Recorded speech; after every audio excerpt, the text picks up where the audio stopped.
clothed in black, mourn Osiris, who is representative of the sun, of light, of life, of good and beauty. They reflect upon the way the earth may again be gladdened by his presence." Unquote. Mr. Pike connected the sun to Osiris, mentioned by Mr. Hutchins as worthy of being mourned. Quote, "The three lights at the altar inside the Masonic temple represent Osiris, Isis, and Horus. Osiris was represented by the sun." Unquote. Mr. Mackey went a little further and informed his readers that, quote, "Osiris was the sun." Unquote. In his book entitled Introduction to Freemasonry, Carl H. Cloudy, the author, himself a Mason, connected the sun worship with the ceremonies inside the Masonic Lodge. Quote, "The lodge sets him," meaning the initiate, "upon the path that leads to light, but it is for him to travel the winding path to the symbolic east." Unquote. The physical sun rises in the east, and the Masons explain that their search for light begins in the east. And notice that Mr. Cloudy capitalizes the word east, apparently in reverence to the spot where they believe that this god resides. The Masons tell the world that they circumambulate, defined as walking around, the temple floor during their initiation ceremonies. Mr. Cloudy explains why this rite is performed. Quote, "When the candidate first circles the lodge room about the altar, he walks step by step with 1,000 shades of men who have thus worshipped the Most High by humble imitation. Thus thought of circumambulation is no longer a mere parade, but a ceremony of significance, linking all who take part in it with the spiritual aspirations of a dim and distant past." Unquote. And it is a historical fact that the Knights Templar also performed the circumambulation of their temples. And he further instructs his readers as to why this ceremony is part of their ceremony. Quote, "Early man circled altars on which burned the fire which was his god, from east to west by way of the south. Notice that the north is not included in the ceremony. The significance of that omission will be discussed later. But circumambulation became a part of all religious observances." Unquote. In another part of his book, entitled Introduction to Freemasonry, Mr. Cloudy reported that this style of walking was traceable to the ancient religions of the past. And he wrote this, quote, "Circumambulation was the ceremonies of ancient Egypt." Unquote. So this practice of the modern Masons is based upon the ancient pagan religious practices of the ancients. So the Masons are telling us that early man walked around in a circle because he was worshiping the sun. Then they tell us that they are doing it for the same reason. There are reasons that the north as a location to be visited in their walk around the temple floor is not included in their initiation rites, and 6 of the great Masonic writers have told us why this is so. Captain William Morgan offered his readers this explanation with this comment from his book, the writing of which he was murdered for. Quote, "We therefore Masonically term the north a place of darkness." Unquote. Mr. Mackey confirmed that statement in his book. Quote, "The north is Masonically called a place of darkness." And Mr. Pike confirmed the comments made by the other 2 Masons with this declaration. Quote, "To all Masons, the north has immediately been the place of darkness, and of the great lights of the lodge, none is in the north." Unquote. And Kenneth Mackenzie added his confirming thoughts. Quote, "The north was always esteemed a place of darkness." Unquote.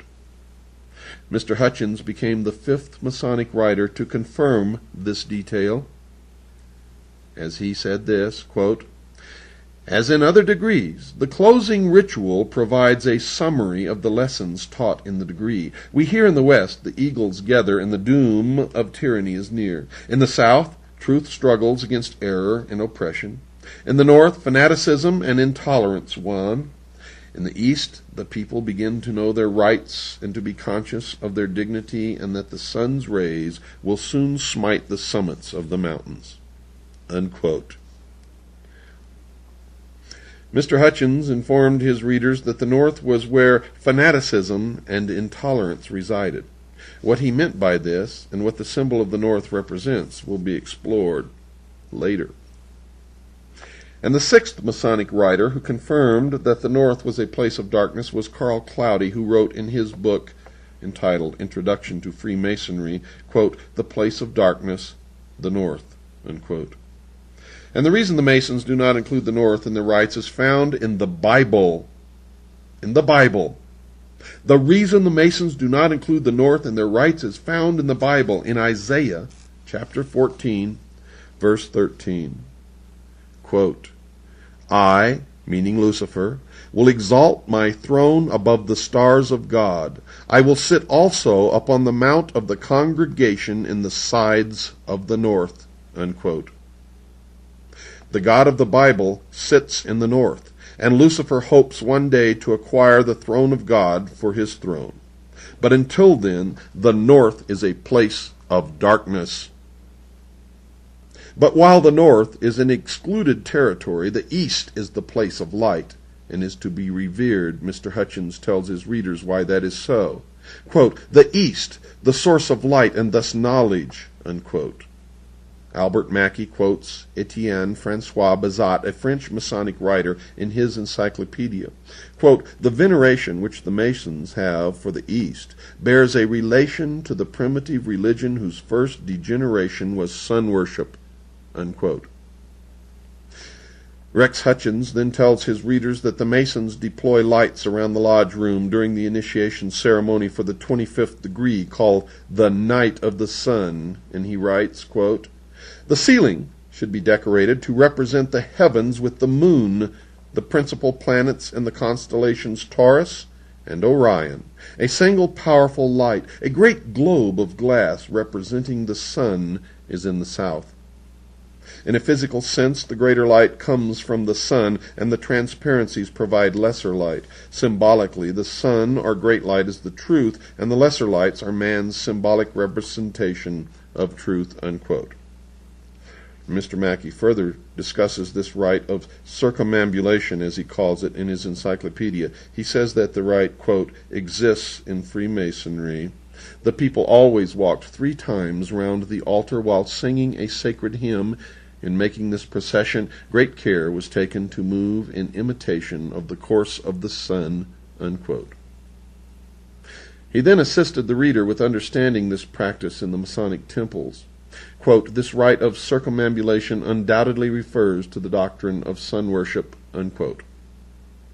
However, in another of the books that he wrote, Mr. Mackey directly states that the rite is connected to sun worship. This is what he wrote in a book entitled Manual of the Lodge. Quote, "The circumambulation among the pagan nations referred to the great doctrines of Sabaism or sun worship," unquote. Sabaism is defined by Mr. Mackey in his encyclopedia as, quote, "Sabaism, the worship of the sun, moon, and stars, the host of heaven. It was practiced in Persia, Chaldea, India, and other Oriental countries at an early period in the world's history," unquote. He then added this rather cryptic comment, quote, "And although the dogma of sun worship does not, of course, exist in Freemasonry, we find an allusion to it in the rite of circumambulation, which it preserves," unquote. Now one can understand what Mr. Mackey meant by that comment. The Masons do not worship the sun. They worship the sun, with a capital S. So he was telling the truth, but concealing it in a symbolic language, for he wrote sun with a small s. You have to understand the symbology of the mystery schools, or you will never understand anything, dear listeners. Mr. Hutchins then volunteered the information that in the 12th of the 32 degrees, the rite of circumambulation is preserved, and he writes, quote, "In all the Scottish rite degrees thus far, the candidate has made 21 prescribed circuits around the altar. This degree adds 7 for a total of 28. And this practice, called circumambulation, is derived from the ancients and existed among the Romans, Semites, Hindus, and others. It is thought to have been a rite of purification. The sun was believed to travel around the earth. The initiates imitated the movement of the sun when they made circuits around the